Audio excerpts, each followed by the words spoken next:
बाबा के सभी भक्तों को जय श्री राम, जय माता की। माँ को मानने वाले, चाहे वो माँ को आप किसी भी रूप में पूजते हैं, चाहे वो आपकी कुलदेवी के रूप में है, दुर्गा के रूप में है, महाकाली के रूप में है, माँ बंगलामुखी है, यानी कि मेरा मतलब है माँ का कोई भी रूप है और आप माँ को मानते हैं, और माँ को मानने वाले बहुत से लोग चाहते हैं कि हमें चाहे स्वप्न के माध्यम से हमें माँ के दर्शन प्राप्त हो, हमें माँ की शक्ति प्राप्त हो, या फिर माँ हमारे घर में सुख शांति रखे, कारोबार, नौकरी, बीमारी, बच्चे, हर चीज में हमारा साथ दे।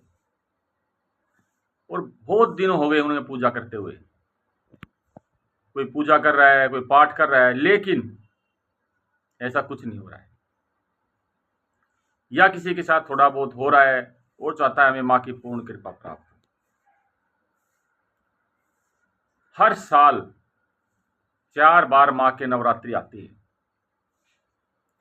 उन 4 नवरात्रों में 2 नवरात्रे ऐसे होते हैं जो सभी के लिए होते हैं, हर कोई कर सकता है, हर कोई करता है। लेकिन वही 2 नवरात्रे ऐसे आते हैं जिन्हें गुप्त नवरात्रे कहा जाता है। अब उन्हें गुप्त नवरात्रे क्यों कहा जाता है? क्योंकि ये जो नवरात्रे होते हैं, वैसे तो ये नवरात्रे मेन साधकों के लिए होते हैं, लेकिन जो इस मार्ग पर चल रहा है, माँ की कृपा प्राप्त करना चाहता है, वो सभी ये नवरात्रे कर सकते हैं मित्रों। लेकिन नवरात्रे तो करें, हम ऐसा क्या करें कि हमें माँ की कृपा प्राप्त हो, उसी के बारे में आज हम चर्चा करेंगे आपके सामने। देखिए मित्रों, जब आप नवरात्रे करते हैं तो माँ का कलश की स्थापना, माँ की सुबह शाम पूजा, और भाई दुर्गा सप्तशती का पाठ जो हिंदी में करते हैं, सब करते हैं। इनमें से कितनों को ही माँ की कृपा प्राप्त होती है? 1% भी नहीं। तो इन नवरात्रों में आषाढ़ मास, जैसी ज्येष्ठ का महीना खत्म होता है, आषाढ़ मास शुरू होता है। आषाढ़ मास में हम गुप्त नवरात्रे आते हैं मित्रों, जो कि 15 तारीख से शुरू है। ये 9 दिन हम क्या करें कि माँ की कृपा प्राप्त हो। और जैसे ही मैं आपको एक ऐसा पाठ बताऊंगा जिस पाठ से तांत्रिक भी डरते हैं।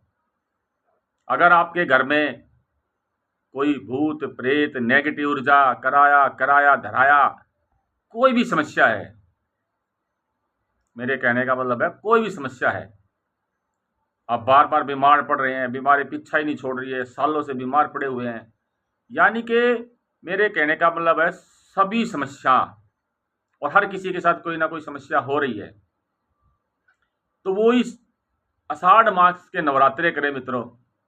लेकिन ये जो नवरात्रे हैं, आपको अपना समय देना पड़ेगा।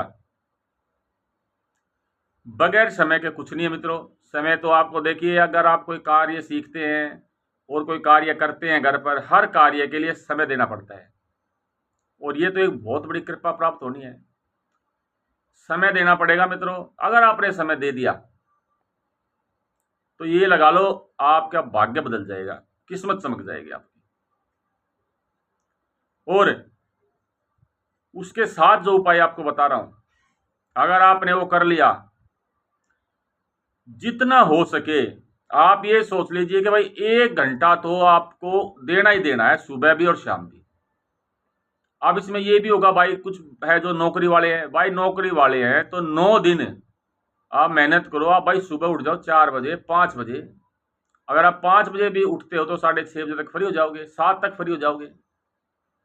भाई शाम को कहते हैं भाई मैं 9 बजे घर आता हूँ, कोई बात नहीं भाई, 9 बजे आओ, स्नान करो, फ्रेश हो और बैठ जाओ, उसके बाद ही कुछ ग्रहण करो। माँ को तो समय देना पड़ेगा। अब बात तो आ गई समय की, करना क्या है भाई? सबसे पहले तो आपको संकल्प लेना है। बगैर संकल्प के कभी कुछ नहीं होता। आपको संकल्प ले लेना 9 दिन का। बस आपको ये बोलना है भाई, आपको एक समय रखना नहीं है उसमें, यानी कि आप जब संकल्प ले रहे हैं तो आपको ये बोलना है माँ को कि जितना ज़्यादा हो सकेगा, जैसा समय है, आपको एक समय मत चुनो कि भाई मैं सुबह 4 बजे ही करूँगा। भाई आपको 5 भी बज सकते हैं, 4:30 भी हो सकते हैं, 6 भी हो सकते हैं। मैं ये पाठ कर रहा हूँ, आप माँ का मैं अपनी कृपा दृष्टि प्राप्त करें। ऐसा संकल्प लें मित्रों। भोग, माँ को कोई खास भोग की जरूरत नहीं है भाई, माँ तो भाव देखती है, लेकिन फिर भी हम अपनी तसल्ली के लिए आपको भोग ही देना है तो भाई आप पतासे दे दो, मिश्री दे दो, लौंग का जोड़ा दे दो, ठीक है। और अगर आपका जी करे बीच में कभी कोई मिष्ठान अपने घर पर ही बना लो, बाहर का कुछ मत दो, बनाया हुआ, बाहर का बनाया हुआ मत दो मित्रों, अपना दो, ठीक है। गोला दे दो, ये सब चीजें भोग के लिए है। भोग भाई सुबह शाम लगेगा, ये बात आप ध्यान रखें, ठीक है। भोग सुबह शाम लगेगा।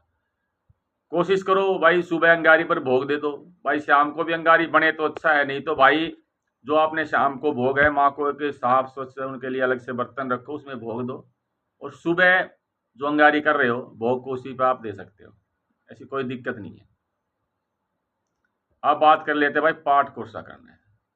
आपने सुन भी रखा है वैसे तो ये पाठ है मित्रों ललिता सहस्त्र नाम, माँ ललिता सहस्त्र नाम, ठीक है। आपने देखा भी होगा ना गुड़गांव वाली माता के नाम के आगे भी लगता है एक नाम, जय माँ ललिता, जय माँ ललिता मसानी। ललिता एक ऐसा नाम है माँ का, आप उनके ललिता सहस्त्र नाम पाठ अगर करते हैं भाई, इन्हीं नवरात्रों में आपको चमत्कार ना दिखे तो कहना। रोगी के लिए, किसी को भाई उपरा पराय की समस्या उसके लिए, लगातार बीमार पड़ा उसके लिए, किसी कार्य के लिए आप संकल्प लेकर आप ललिता सहस्त्र नाम का पाठ करके देखिए भाई, चमत्कार देख लेना आप, 100% चमत्कार होगा। तो भाई नवरात्रों को आप खाली ना जाने दें, और माँ ललिता सहस्त्र नाम के जितने पाठ हो आपको 1 घंटा करना है, चाहे उसमें 1 हो चाहे उसमें 10 हो।